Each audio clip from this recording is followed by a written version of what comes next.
Mexico এবং ইইউভুক্ত দেশগুলো থেকে আমদানি করা পণ্যের ওপর 30% শুল্ক আরোপ করেছে ট্রাম্প প্রশাসন। শনিবার সামাজিক মাধ্যম ট্রুথ সোশ্যালে ইউরোপিয়ান কমিশনের president Ursula von der Leyen এবং মেক্সিকোর প্রেসিডেন্ট ক্লডিয়া শেইনবাউমকে পাঠানো চিঠি পোস্ট করে এ খবর জানান president Donald Trump.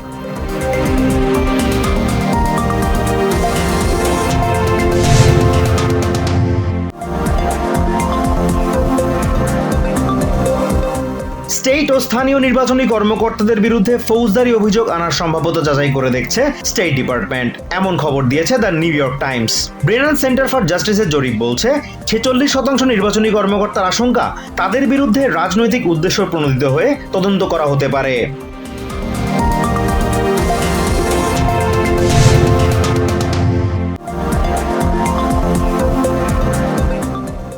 President Trump বলেছেন, ফেডারেল রিজার্ভের চেয়ার জেরোম পাওয়েলের অসহযোগিতায় দেশের মানুষ অর্থনৈতিক সুফল থেকে বঞ্চিত হচ্ছে। শুক্রবার টেক্সাসের বন্যা কবলিত এলাকা পরিদর্শনে যাওয়ার আগে তিনি কথা বলেন। ট্রাম্প দাবি করেন, সুদের হার কমানো সম্ভব হলেও পাওয়েল তা করছেন না।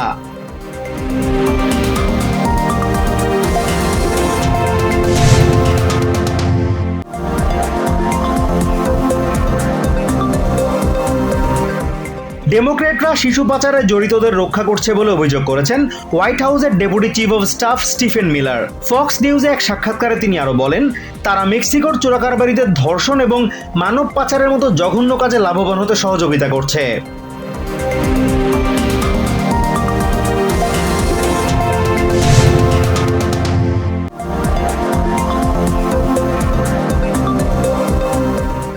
মিটফোর্ডে ব্যবসায়ী হত্যাকাণ্ডকে দুঃখজনক বলে মন্তব্য করেছেন স্বরাষ্ট্র উপদেষ্টা জাহাঙ্গীর আলম চৌধুরী।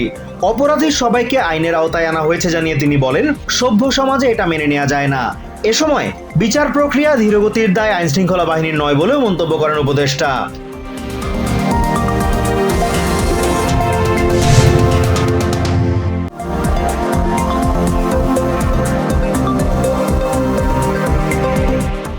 মিটফোর্ডে ব্যবসায়ী হত্যায় জড়িতদের গ্রেপ্তার না করায় ক্ষোভ জানিয়েছেন বিএনপির ভারপ্রাপ্ত চেয়ারম্যান তারেক রহমান।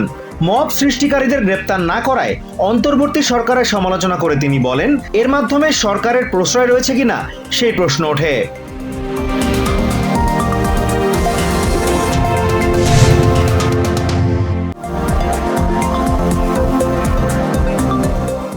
আমেরিকার বাজারে বাংলাদেশের পণ্যের শুল্ক ছাড় নিয়ে আলোচনায় কয়েকটি বিষয় অমীমাংসিত রয়ে গেছে। 3 দিনের আলোচনার পর দুই পক্ষ কয়েকটি বিষয় একমত হতে পারেনি। ফলে শুল্ক ছাড়ের বিষয়ে দুই দেশ আবার আলোচনায় বসবে। শনিবার ওয়াশিংটন থেকে পাঠানো বাংলাদেশ দূতাবাসের এক বার্তায় এই তথ্য জানানো হয়।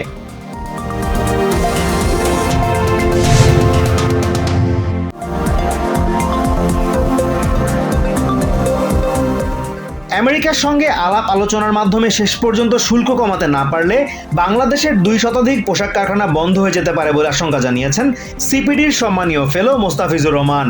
টিভিএন 24-কে দেয়া একান্ত সাক্ষাৎকারে এমন আশঙ্কার কথা জানান এই বিশেষজ্ঞ।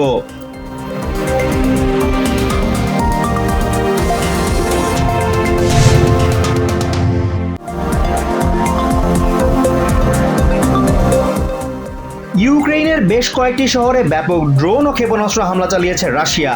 শুক্রবার দিবাগত রাতের এই হামলায় চেরনিভিৎসি শহরে অন্তত 2 জনের মৃত্যুর খবর পাওয়া গেছে।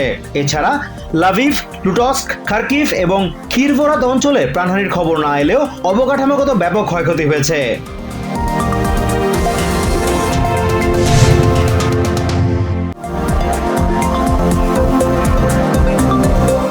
ফিফা ক্লাব বিশ্বকাপ ফুটবলের ফাইনালে রবিবার মাঠে নামবে ইংলিশ ক্লাব চেলসি ও ফ্রেঞ্চ ক্লাব পিএসজি। টুর্নামেন্টের প্রথম রাউন্ড থেকেই অন্যতম ফেভারিট ইউরোপিয়ান চ্যাম্পিয়নরা। অন্যদিকে চেলসিকে টুর্নামেন্টের আগে ফেভারিট ভাবেনি কেউই, কিন্তু চমক দেখিয়ে টুর্নামেন্টের ফাইনাল নিশ্চিত করেছে তারা।